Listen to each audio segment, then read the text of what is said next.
Good morning. Okay, so this is going to be part 2. I don't have a name for it yet. So I left off on, so 7th grade. My daughter's just recently tested, and she's got her IEP now, and she's having a specialized teacher help her in school. Plus, wanting to help her at home. Now, I didn't get into it fully, but when she got in about 3rd grade, she decided, I don't want to do work anymore. Homework is boring. It's stupid. Why should I have to do it? And yes, homework is boring and it's stupid. And, any person who went to school is going to tell you that. Nobody likes doing homework.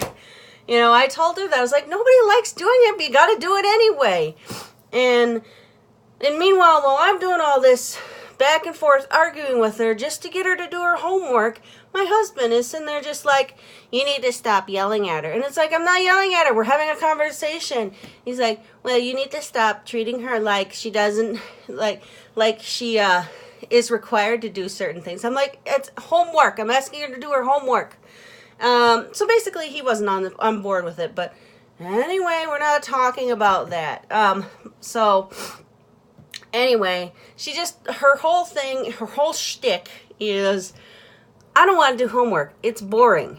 So once she started knowing that me and my husband were not going to be on the same page with that, she would play into it and really play it up with my husband, and he would just start getting against me on my being too negative and making her do her work.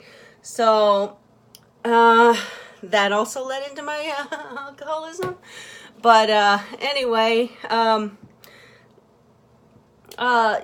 anyway, that's kind of how the struggle of why she's doing bad things in school. I mean, she's a good kid. She tests great.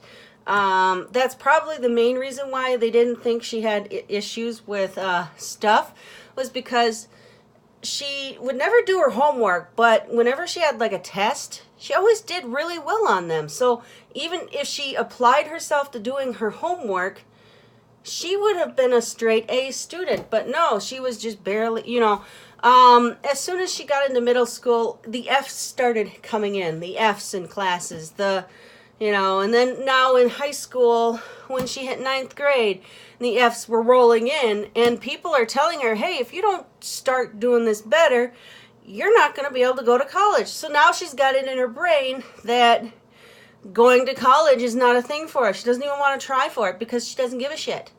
She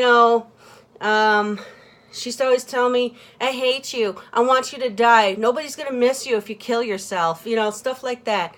And, and all the way through middle school, that's what she'd say. She kind of stopped saying it in high school because I'm not sure why. She just did. She stopped talking about it, or saying those things to me.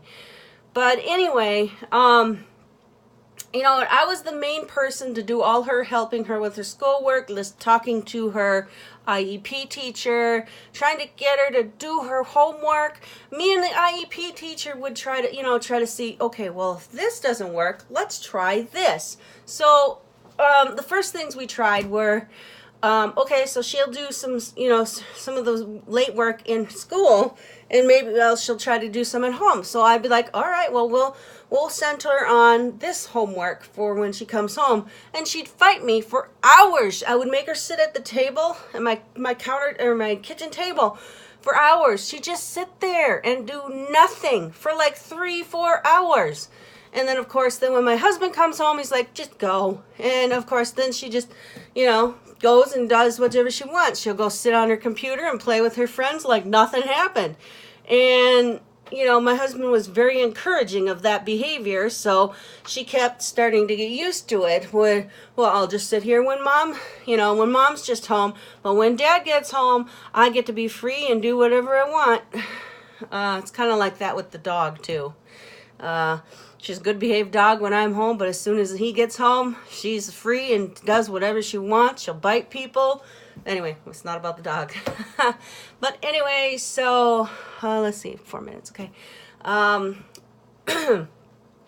So that was all the way through middle school, was that kind of behavior. And then in high school, she didn't like one of her classes, so she started skipping that class. And then I started getting phone calls about her missing school. And so then I'm like, you better start doing your, going to your classes. And, I said, I'm not going to jail because of you, because you chose to just not go to class. Yeah, but you guys somebody signed me up for orchestra, which, yes, I will be, yes, I'm very upset that she said she didn't want to do orchestra for in ninth grade, from 8th grade to ninth grade, but she was scheduled for it. So then we asked her, I'm like, well, go over there, on picture day, which is orientation day. You go pick up your schedule, then you go get your picture taken for your picture ID, and that's also the day you get your school pictures too. And that's when you can go around, and I don't know if it's meet the teacher, if you can meet some of the teachers. I don't remember. I don't think so. It's kind of like that with, I don't remember if it was like that for elementary or junior high or not junior high, for middle school. I don't remember. But anyway, she didn't want to go change her schedule then. So then she basically said, well, I'm just going to skip that class. And she did for like 9 times or 8 times or something, before the school said that they're going to start prosecuting her and taking me to court if she doesn't start behaving. And I was mandatory. I had to take this I had to go to the school, and actually the school's that way. But I had to go into this seminar thing at the auditorium where they talk about what will happen if your kid gets 1 or 2 more of these these unexcused absences, or whatever. And it's like, she just doesn't want to try in school. She just would rather just not do any schoolwork and just skate by on everything. If I weren't as strict as I am on her schoolwork, I bet she would have already said, I'm dropping out. Anyway, so I'm gonna end here and make a part 3, because I still have yet to talk about what happened today to prompt this topic. But there's so much backstory that I have to talk about for you to kind of understand what's happening now. So, okay, so we'll bring this back up on part 3. Okay, bye.